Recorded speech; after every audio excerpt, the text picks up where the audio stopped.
नमस्कार, बारह की बात में आप सभी का स्वागत है। मैं हूं आपके साथ सुनीता पटेल। शुरुआत करेंगे इस वक्त की बड़ी खबर से। प्रवर्तन निदेशालय ने बिहार के सीनियर आईएएस अधिकारी संजीव हंस को आखिरकार गिरफ्तार कर ही लिया। ये बड़ी खबर आपको दे रहे हैं, जहां पर संजीव हंस के करीबी और बिजनेस पार्टनर आरजेडी के पूर्व विधायक गुलाब यादव को भी ईडी ने गिरफ्तार किया है। संजीव हंस को शुक्रवार की देर शाम घटना से गिरफ्तार किया गया, जबकि पुलिस का मामला आपको बता दें कि जहां पर गुलाब यादव की गिरफ्तारी दिल्ली के पास से बताई जा रही है। इन दोनों की गिरफ्तारी मनी लॉन्ड्रिंग एक्ट के तहत हुई है। तो मुख्यमंत्री नीतीश कुमार के पसंदीदा अधिकारी हंस और साथ ही आय से अधिक संपत्ति का ये मामला, जहां पर सीनियर आईएएस अधिकारी संजीव हंस को गिरफ्तार किया गया है। मुख्यमंत्री नीतीश कुमार के काफी पसंदीदा और करीबी माने जाते हैं और सीनियर आईएएस अधिकारी संजीव हंस की गिरफ्तारी हुई है। इस वक्त की बड़ी खबर आपको दे रहे हैं, जहां पर आय से अधिक संपत्ति और अपने पद का दुरुपयोग करने का आरोप लगा है।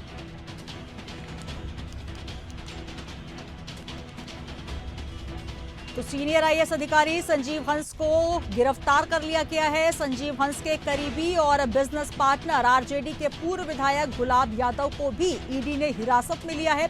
संजीव हंस को शुक्रवार की देर शाम पटना से गिरफ्तार किया गया, जबकि गुलाब यादव की गिरफ्तारी दिल्ली के पास से हुई है। तो बड़ी खबर आपको दे रहे हैं, जहां पर इस पूरे मामले में 14 सितंबर को केस दर्ज किया गया था। एसयूवी की टीम ईडी के द्वारा दी गई जानकारी की सही से जांच कर रही है। एक वरिष्ठ अधिकारी ने पीटीआई को बताया कि एसयूवी अधिकारी की एक टीम केंद्रीय जांच एजेंसी द्वारा जांच कर रही है। हंस यादव और उनके परिवार के सदस्यों समेत करीब 14 लोगों को एफआईआर में आरोपी बनाया गया है।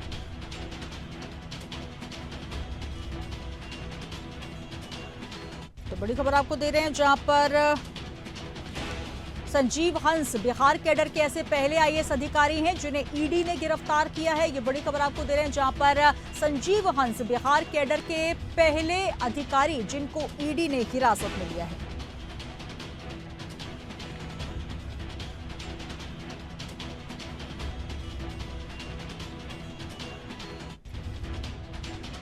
चलिए सीधे रुक करेंगे, हमारे साथ जेडीयू प्रवक्ता मनु जी जुड़ चुके हैं। मनोज जी, बहुत स्वागत है इंडिया एड में। सर, आपका नमस्कार।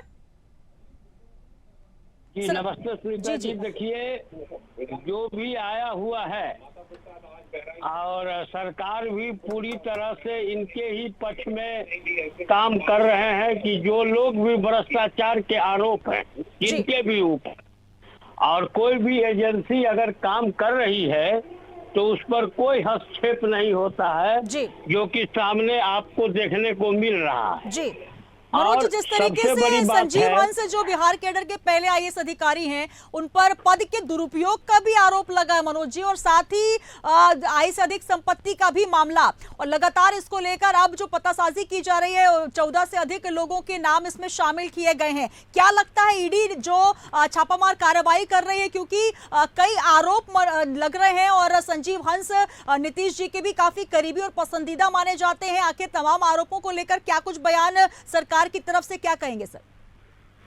देखिए, अब मुख्यमंत्री जी के कौन पसंदीदा है और कौन विरोधी है, ऐसा थोड़े होता है।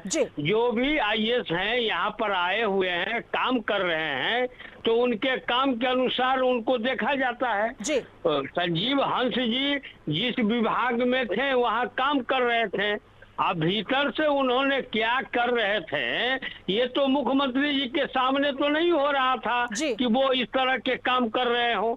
अगर कोई एजेंसी ने इसको पकड़ा तो मुख्यमंत्री जी के बहुत निजी थे, तो मुख्यमंत्री जी थोड़े उनको बचा पाए हैं। ऐसा बात नहीं होता है। कोई भी सुनीता जी पसंदीदा और बेपसंदीदा नहीं होता है, काम के अनुरूप चलता है। तो काम तो ये कर रहे थे, इसमें तो कहीं से कोई दो मत नहीं था, लेकिन काम के आड़ में जो ये जिस तरह के काम कर रहे थे, इसकी जानकारी तो जो एजेंसियां हैं उनको पता चलती है और एजेंसियां ने सामने लाया है।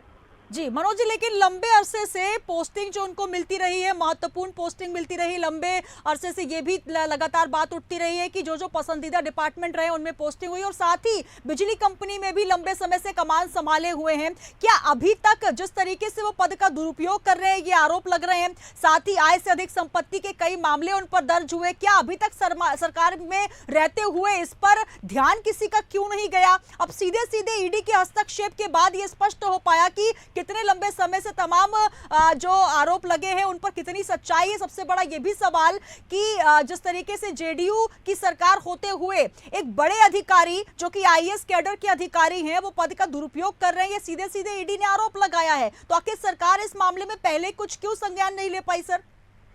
देखिए, जब सरकार के समझ कोई बात आती है तो ही सरकार उस पर आरोप लगाती है। आप देखे होंगे कि एक और सीनियर आईपीएस थे अमिताभ कुमार दास जी, जिनके बारे में जब सरकार के समझ आया तो नीतीश कुमार जी ने उनको बर्खास्त कर दिया जी। तो उनके समझ नहीं आया, समझ आने के बाद ही कोई कार्रवाई सरकार कर सकती है ना।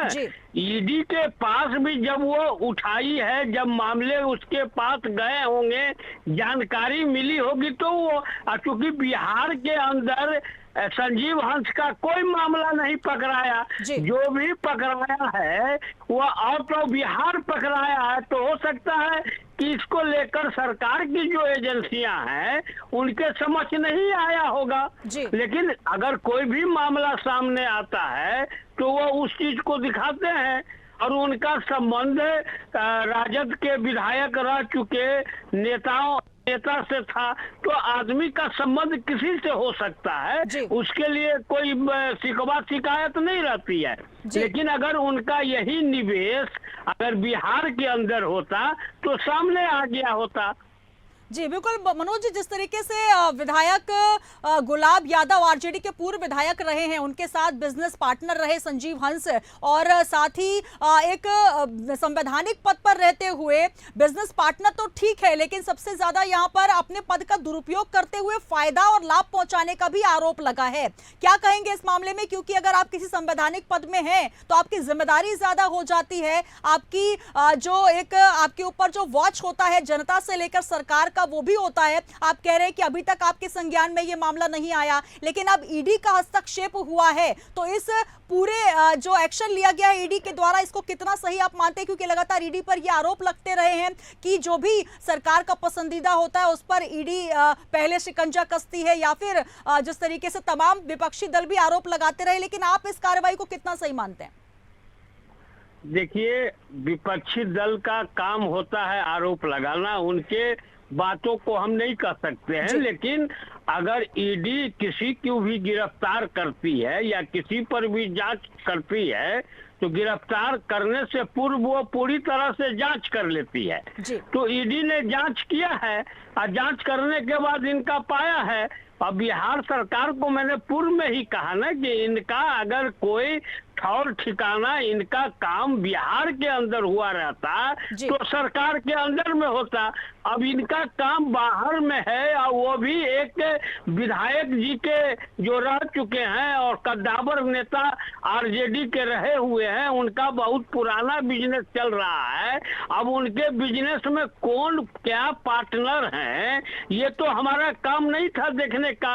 अब महाराष्ट्र में, पूना में या कहीं है तो वहाँ की सरकार उसको देखती कि इनके यहाँ कौन है क्या है, लेकिन इसके बावजूद आपकी सरकार की आईएएस अधिकारी है सर संजीव हंस, और काफी सीनियर कैडर के अधिकारी हैं। आप कह रहे हैं कि देखना आपका काम नहीं है, लेकिन अगर वही अधिकारी सरकार में रहते हुए, सरकार के कामकाज करते हुए दूसरी पार्टी के विधायकों के साथ मिलकर बिजनेस पार्टनरशिप करते हैं और उनको अननेसेसरी फायदा पहुंचाते हैं, तो कहीं ना कहीं ये भी तो ध्यान रखना आपका फर्ज बनता है ना सर?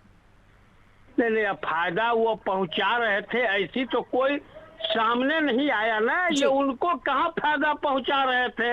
वो तो उनके साथ पूना में या कहीं कहीं उनके व्यापार में अपने पत्नी और साला के नाम से थे। अब दूसरी बात ये है कि अगर कुछ न कुछ था तब ना आज उनके ऊपर कार्रवाई हो रही है। जी अब चलिए, बहुत जांच में शुक्रिया सर ईडी हमारे ने साथ तो जुड़ने के सही लिए। और जिस पाया। तरीके से आप बात कर रहे हैं कि कार्रवाई उचित हो रही है, सही हो रही है, निश्चित तौर पर अगर ईडी ने हाथ डाला है तो तमाम यहाँ पर अब तार खंगाले जाएंगे कि आखिर आय से अधिक संपत्ति के साथ साथ किस किस मामले में पद का दुरुपयोग किया है संजीव हंस ने। बहुत शुक्रिया हमारे साथ जुड़ने के लिए। तो हमारे साथ मनोज जी जुड़े, जो कि जेडीयू प्रवक्ता है। उनका यही कहना है कि जो भी कार्रवाई हुई है उचित तरीके से हो रही है। तो संजीव हंस के करीबी बिजनेस पार्टनर आरजेडी के पूर्व विधायक गुलाब यादव को भी ईडी ने गिरफ्तार किया है। संजीव हंस को शुक्रवार की देर शाम पटना से गिरफ्तार किया गया, जबकि गुलाब यादव की गिरफ्तारी दिल्ली के पास से हुई है। इन दोनों की गिरफ्तारी मनी लॉन्ड्रिंग एक्ट के तहत हुई है। संजीव हंस और गुलाब यादव के ऊपर आय से अधिक संपत्ति